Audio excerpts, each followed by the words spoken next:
Hello everyone, আসসালামু আলাইকুম। আশা করি সবাই ভালো আছেন। তো আজ আমি ঘরোয়া পদ্ধতিতে একটি চিকেন কাবাবের রেসিপি নিয়ে আসলাম। তো এখন আমি চিকেন কাবাবের রেসিপিটা কিভাবে করব, চিকেন কাবাবটা সেই উপকরণগুলো দিচ্ছি। তো প্রথমে আমি চিকেন কাবাবের জন্য বুটের ডাল নিয়ে এটা সিদ্ধ করে তারপরে আমি পাটায় বেটে নিয়েছি। তারপর মাংসটাকেও আমি সিদ্ধ করে পাটায় বেটে নিয়েছি। তো আমি মনে করি পাটায় বাটলে এই যে কাবাবের যে স্বাদটা একটু বেশি মনে হয় আর কি। সেজন্য আমি ডাল এবং মাংস দুটাকে আমি পাটায় বেটে নিয়েছি। ব্লেন্ড করলে দেখা যায় যে একটু নরম হয়ে যায়, তো সেই কারণে পাটায় বাটা।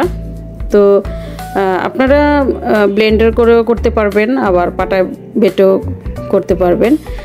সেক্ষেত্রে আমি এখন এই মাংস আর ডালের সাথে একে একে সব উপকরণ দিয়ে দিলাম।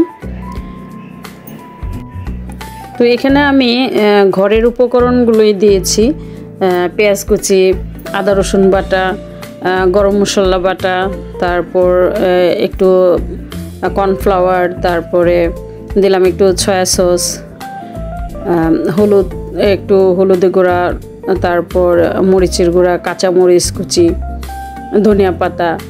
তো এগুলো সবগুলো দিয়ে আমি সবগুলো একসাথে মিক্সড করব, ভালোভাবে মিশিয়ে তারপর আমি এটা কাবাবের শেপটা দিব।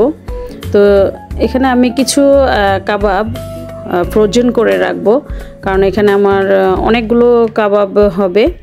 তো সেই ক্ষেত্রে আমি কিছু ফ্রোজেন করে রেখে দিব, আর কিছু কাবাব মেয়েরা খাবে।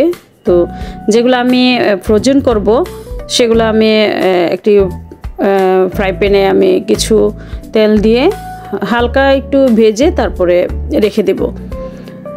আর যেগুলো খাওয়া হবে সেগুলো আমি ডুবো তেলে ভেজে তারপরে খাবে। এটা আমার মেয়েদের খুব একটা পছন্দের খাবার। তো যখনই ওদের মন চায় বলে যে আম্মু এটা বানাও, তো আমি চেষ্টা করি যে ঘরের উপকরণগুলো দিয়েই বানিয়ে মেয়েদেরকে খাওয়ার জন্য।